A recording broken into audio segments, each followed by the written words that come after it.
Hello students, कैसे हैं आप। आज इस वीडियो में हम बात करेंगे क्लास 9 के सब्जेक्ट मैथ के चैप्टर 5 यूक्लिड ज्योमेट्री के बारे में। प्रीवियस क्लासेस में भी हम लोगों ने ज्योमेट्री के बारे में पढ़ चुके हैं। किसी भी पॉइंट के, किसी भी फिगर के, शेप के, किसी भी लोकेशन के बारे में ग्राफ के हेल्प से रिप्रेजेंट करना या प्लेन पेपर पर रिप्रेजेंट करना, उसे हम ज्योमेट्री बोलते हैं। यूक्लिड ज्योमेट्री क्या है? यूक्लिड एक ग्रीक साइंटिस्ट थे जिन्होंने हमें ज्योमेट्री के बारे में यूज होने वाले टर्म्स के बारे में जानकारी दी है। उन्हें हम फादर ऑफ ज्योमेट्री भी कहते हैं। उन्होंने हमें ज्योमेट्री में कुछ डिफिनीशन, एक्सियोम्स और कुछ पोस्टुलेट के बारे में जानकारी दी है। चलिए स्टूडेंट्स, बात करते हैं एक्सियोम्स की। Axioms are the basic accepted facts which are taken for granted without proof. यानी जो एक्सियोम्स है उन्हें यूनिवर्सल ट्रूथ कहा जाता है या माना जाता है सारी दुनिया में। इन्हीं को मानकर हम मैथ में इसे यूज करते हैं। ये प्रूव नहीं किया जा सकता है, ये सिर्फ माना जाता है। जैसा कि ये एक पॉइंट है। अब ये पॉइंट है, आप किसी से भी पूछेंगे तो वो इसे पॉइंट बोलेगा। इस पॉइंट को हम प्रूव नहीं कर सकते हैं, ये माना गया है कि ये एक पॉइंट है। तो एक्सियोम्स जो होते हैं उन्हें हम प्रूव नहीं कर सकते हैं। मैथ में इनकी हेल्प से आगे हम इसे इस्तेमाल करते हैं, आगे अपने प्रॉब्लम को सॉल्व करते हैं। अब जैसा कि यहाँ एवरी रे हैज़ फाइनाइट लेंथ, यानी किसी रे की लंबाई फाइनाइट होती है। इसको हम मेजर नहीं कर सकते हैं, हम सिर्फ इसे मान सकते हैं कि इसकी लंबाई फाइनाइट है। चलिए आगे हम बात करते हैं स्टेटमेंट्स की। A sentence which can be जज टू बी ट्रू और फॉल्स बट नॉट बोथ। यानी किसी स्टेटमेंट को हम जज करेंगे, यह स्टेटमेंट, दिया गया स्टेटमेंट ट्रू है या दिया गया स्टेटमेंट फॉल्स है। जैसा कि एग्जांपल में दिया हुआ है, the sum of angle of a triangle is 195 degree. तो ये एक फॉल्स स्टेटमेंट है, क्योंकि हमने पढ़ा हुआ है कि किसी भी ट्रायंगल के तीनों एंगल का सम 180 डिग्री होता है। तो हम कह सकते हैं कि ये स्टेटमेंट फॉल्स स्टेटमेंट है। नेक्स्ट बात करते हैं, the sum of all the angle of a triangle is 180 degree. ये ट्रू स्टेटमेंट है, क्योंकि हमें पता है कि किसी भी ट्रायंगल के तीनों एंगल का सम 180 डिग्री होता है। चलिए आगे हम बात करते हैं थ्योरम्स की। Theorem is a statement which required proof. Theorem जो होता है एक तरीके का स्टेटमेंट होता है जिसे हम दिए गए डिफिनीशन, स्टेटमेंट या पहले से प्रूव किए हुए स्टेटमेंट के द्वारा इसे प्रूव करते हैं। एग्जाम्पल है, the sum of all the angle of a quadrilateral is 360 degree is a theorem. ये एक थ्योरम है जिसे हम प्रूव कर सकते हैं कि किसी भी क्वाड्रिलेटरल के जो चारों एंगल हैं, इन चारों एंगल का सम 360 डिग्री है। तो इन्हें हम थ्योरम कहते हैं। अब आगे हम बात करेंगे, जो यूक्लिड ने हमें कुछ डिफिनीशन, एक्सियोम्स और पोस्टुलेट्स के बारे में जानकारी दी है, उसके बारे में आगे हम बात करते हैं। चलिए आगे अब हम बात करते हैं यूक्लिड डिफिनीशन की। इसमें पहला डिफिनीशन है points. A points is not that has no part. किसी भी पॉइंट के कोई भी पार्ट नहीं होते। पॉइंट एक सिंगल पॉइंट होता है। जैसे हमारा ये पॉइंट है, इसको हम फर्दर किसी पार्ट में डिवाइड नहीं कर सकते हैं। ये सिंगल पार्ट है जिसे यूक्लिड ने डिफाइन किया है। सेकंड है lines. A line is a breathless length.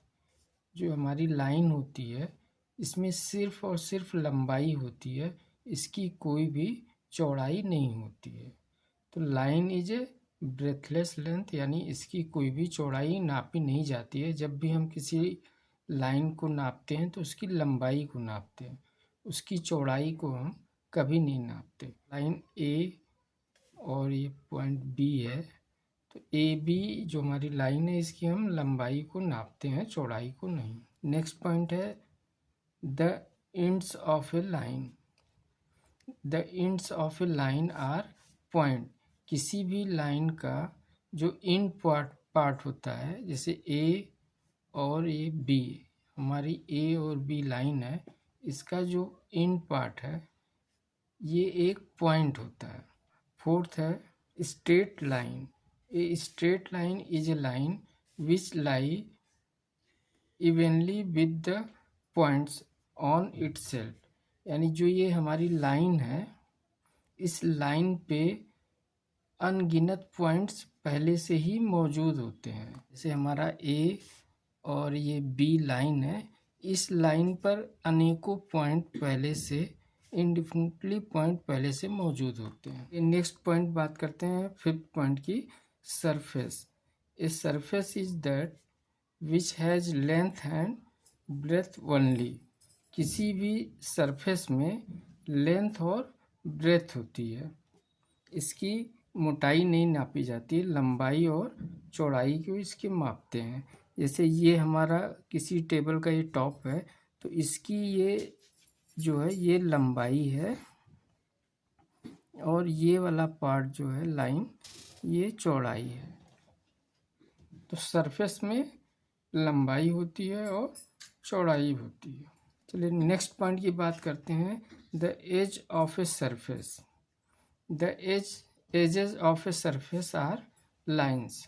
किसी भी सरफेस का जो एज पॉइंट होता है वो एक लाइन होता है। जैसे ये हमारा एक सरफेस है ए बी सी डी, तो ये जो सरफेस है ए बी सी डी, इस सरफेस में ए बी एक लाइन है, बी सी भी एक लाइन है और ए और डी भी एक लाइन है, डी सी भी एक लाइन है। तो किसी सरफेस के जो एजेस होते हैं वो एक लाइन होते हैं। चलिए नेक्स्ट पॉइंट की बात करते हैं, plane surface. A plane surface is a surface which lies evenly with the straight line on itself. किसी भी सरफेस पे अनेकों स्ट्रेट लाइन मौजूद होते हैं। इसके एजेस तो ऑलरेडी लाइन होता ही है, इसके ऊपर भी अनेकों स्ट्रेट लाइन मौजूद हो सकते हैं। जितने भी पॉसिबल लाइन है आप इस पे खींच सकते हैं, यानी इसके ऊपर जितने भी लाइन आप चाहें उतने लाइन ड्रॉ कर सकते हैं। चलिए आगे हम बात करते हैं यूक्लिड के एक्सियोम्स की। यूक्लिड ने हमें 7 एक्सियोम्स बताए हैं, जिसमें पहला एक्सियोम्स है, things which are equal to the same thing are equal to one another. अगर किसी दो इक्वल के बीच में हम कोई दूसरी इक्वल चीज़ जोड़ दें तो वो आपस में इक्वल ही होगी। जैसे कि अगर x बराबर y है एंड y बराबर z के है, देन x जो है हमारा वो z के बराबर होगा। क्योंकि x बराबर y है और y बराबर z है, तो हम कह सकते हैं कि जो x है वो हमारा z के बराबर होगा। ये पर्टिकुलर कोई रूल नहीं है, ये एक यूनिवर्सल ट्रूथ है। चलिए आगे हम बात करते हैं सेकंड एक्सियोम्स की। If equals are added to equals the whole are equal. अगर हम किसी इक्वल चीज़ में कोई इक्वल चीज़ जोड़ते हैं तो जो उसका रिजल्ट होता है वो भी इक्वल होता है।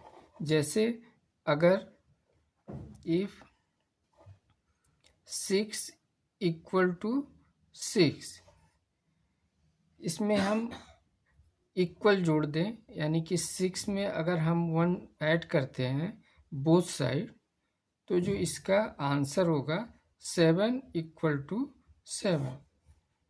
यानी सेम इक्वल में अगर सेम इक्वल हम ऐड करते हैं तो जो उसका आंसर होगा वो भी इक्वल होगा।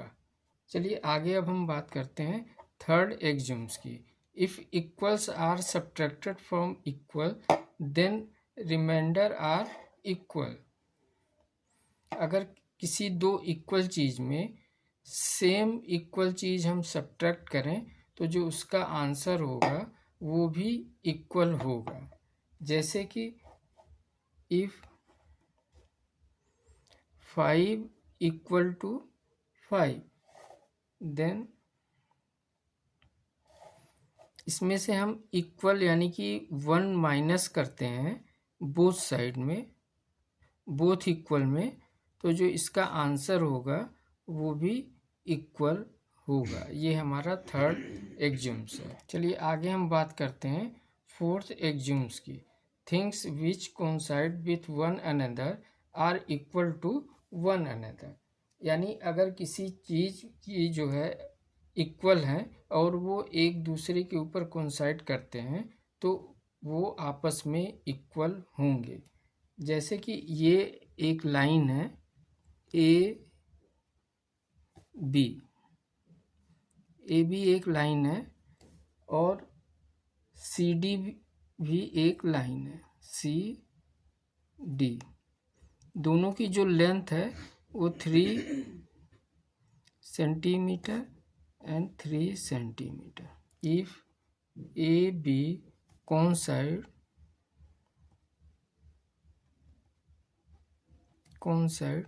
सी डी,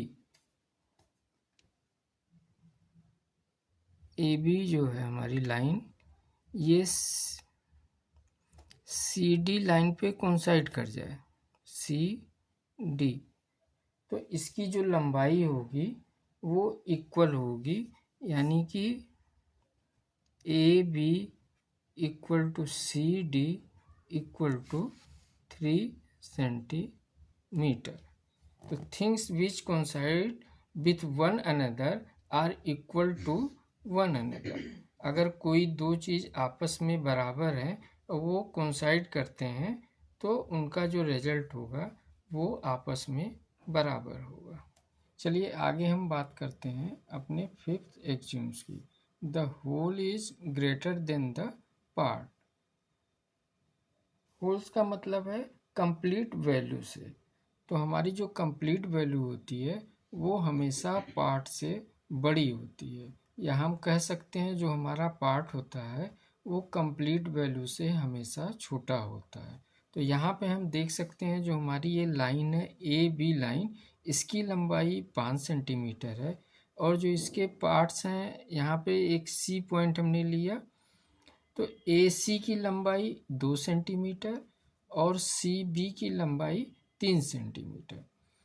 तो हम कह सकते हैं कि जो हमारा ए बी है, ए बी ये बराबर है ए सी प्लस सी बी के। यानी ए बी की लेंथ जो है हमारी वो ए सी प्लस सी बी के लेंथ के बराबर है। तो ए बी की लंबाई हमारी है 5 सेंटीमीटर इक्वल टू ए सी की लंबाई है हमारी 2 सेंटीमीटर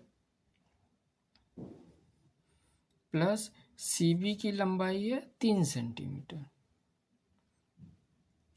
तो 5 सेंटीमीटर इक्वल टू 5 सेंटीमीटर। तो हम कह सकते हैं कि जो ए बी है वो हमारा वो greater than A C and A B greater than C B के। यानी जो हमारी होल वैल्यू है वो हमेशा पार्ट से बड़ी होती है। ये हमारा फिफ्थ एक्सियोम्स है। चलिए आगे हम बात करते हैं अपने सिक्स्थ एक्सियोम्स की। Things which are double of the same things are equal to one another.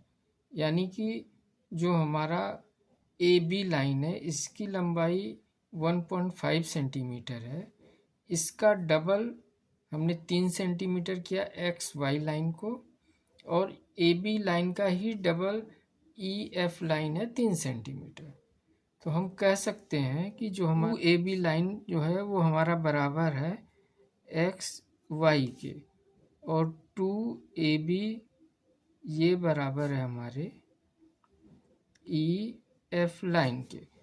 तो हम कह सकते हैं कि X Y equal to E F line के। चलिए आगे अब हम बात करते हैं अपने 7 एक्जिम्स की। Things which are halves of the same thing are equal to one another. अगर कोई दो थिंग्स किसी एक थिंग्स का आधा है तो वो आपस में भी बराबर होंगे।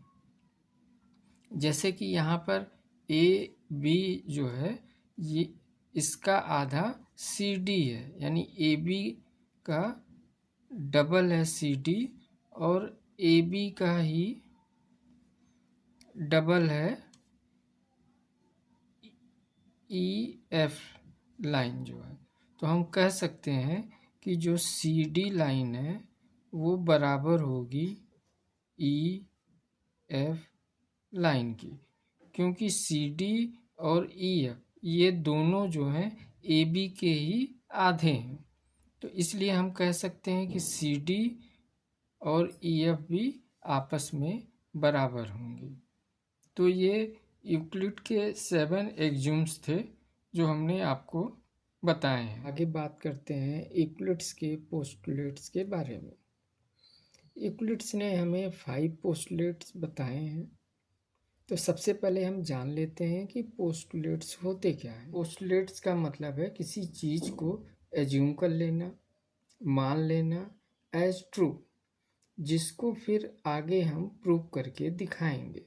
जिसको हमने माना है उसी को आगे प्रूव करके दिखाना होता है, इसे हम पोस्टुलेट्स कहते हैं। यूक्लिड ने हमें पोस्टुलेट बताए हैं, उसमें से पहला पोस्टुलेट्स है ए straight line may be drawn from any one point two any other point. जो स्ट्रेट लाइन है हमें दिए हुए पॉइंट्स, जैसे हम मान लेते हैं एक पॉइंट ये है, एक पॉइंट ये है, तो इन दो पॉइंटों के बीच में हम लाइन ड्रॉ कर सकते हैं। ये है ए और ये है बी। तो ए बी एक स्ट्रेट लाइन है, इस पॉइंट को हम सी नाम देते हैं। तो ए सी ये एक अलग स्ट्रेट लाइन है। तो किसी भी पॉइंट से, दिए हुए पॉइंट से किसी अदर पॉइंट के बीच में हम स्ट्रेट लाइन ड्रॉ कर सकते हैं। ये यूक्लिड का पहला पोस्टुलेट्स है। चलिए आगे अब हम बात करते हैं यूक्लिड के दूसरे पोस्टुलेट के बारे में।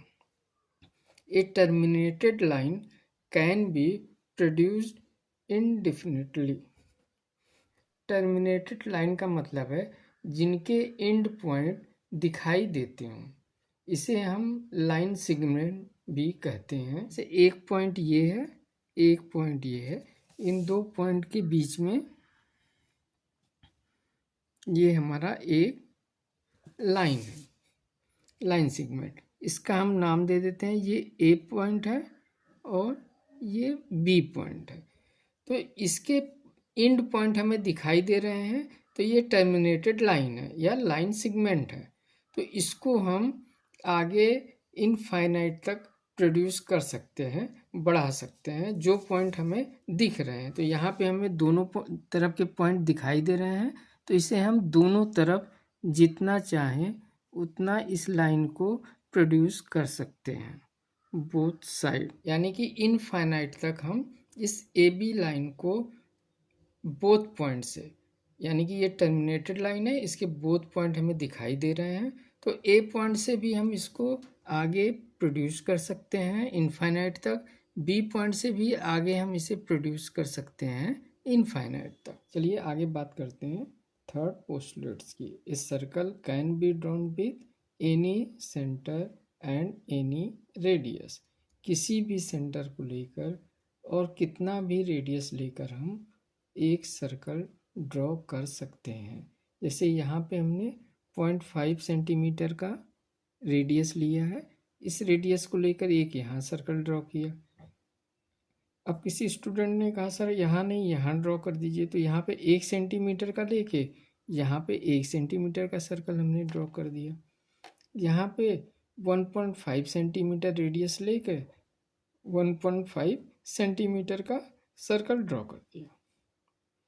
तो आप जितना भी चाहें रेडियस लेकर किसी भी सेंटर से एक सर्कल ड्रॉ कर सकते हैं।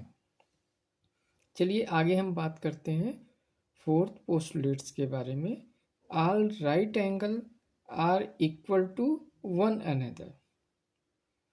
राइट एंगल का मतलब 90 डिग्री। ये राइट एंगल का सिंबल है और ये 90 डिग्री का होता है। अब ये भी एक राइट एंगल ट्रायंगल है और इसकी भी वैल्यू जो है वो 90 डिग्री है। ये भी एक तरीके का राइट एंगल ट्रायंगल है, इसकी भी वैल्यू 90 डिग्री है।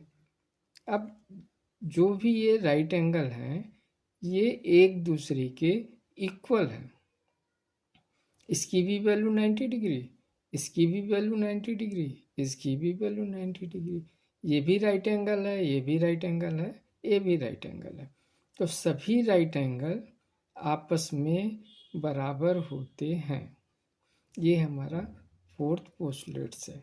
चलिए आगे हम बात करते हैं अपने फिफ्थ पोस्टुलेट्स के बारे में। If a straight line following on two straight lines make the interior angle on the same side of it taken together less than two right angle, then the two straight lines, if produced indefinitely, meet on that side on which the sum of angles is less than two right angle। ये हमारा जो fifth postulates है ये सबसे important है क्योंकि ज़्यादातर question इसी पोस्टुलेट से रिलेटेड आते हैं। इसमें कहा गया है कि अगर दो स्ट्रेट लाइन को कोई तीसरी स्ट्रेट लाइन काटती है तो जो हमारे ये दो स्ट्रेट लाइन हैं ये उसी साइड में मीट करेंगे जिधर का इंटीरियर एंगल का सम 180 डिग्री से लेस होगा। जिस साइड का सम 180 डिग्री से ग्रेटर होगा उस साइड में लाइंस मीट नहीं करेंगी। जैसे कि हमारा ए बी लाइन है और जो सेकेंड लाइन है सी डी लाइन है। इस लाइन को पी और क्यू लाइन इंटरसेक्ट कर रही है, तो जो इसमें इंटीरियर एंगल बन रहा है एक साइड में एंगल 1 और ये एंगल सेकेंड, दूसरे साइड में एंगल 3 और एंगल 4, ये हमारे इंटीरियर एंगल है। अब ये दोनों लाइन उसी साइड में मीट करेगी जिस साइड में इंटीरियर एंगल का सम 180 डिग्री से कम होगा। अब यहाँ पे हम देख सकते हैं कि ये इस लाइन को जब हम आगे प्रोड्यूस कर रहे हैं तो इस साइड में ये लाइन इस पॉइंट पे आके मीट कर रही है। तो यहाँ पे एंगल जो 3 है और एंगल 4 है इसका सम 180 डिग्री से कम होगा। और इस साइड में जब तक इस लाइन को अगर हम आगे प्रोड्यूस करेंगे तो ये आगे बढ़ता जाएगा, ये आगे कहीं पे भी मीट नहीं करेगा। तो इस साइड के जो इंटीरियर एंगल का सम है एंगल 1 और एंगल 2, इसका सम 180 डिग्री से ज़्यादा होगा।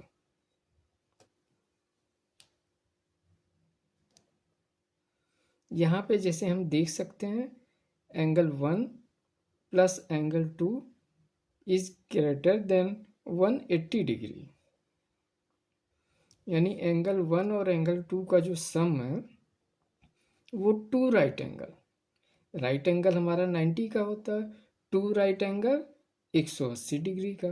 तो 2 राइट एंगल से ये इनकी वैल्यू एंगल 1 और एंगल 2 की वैल्यू अधिक है, इसलिए इस साइड में ये दोनों लाइन कभी भी मीट नहीं करेंगे।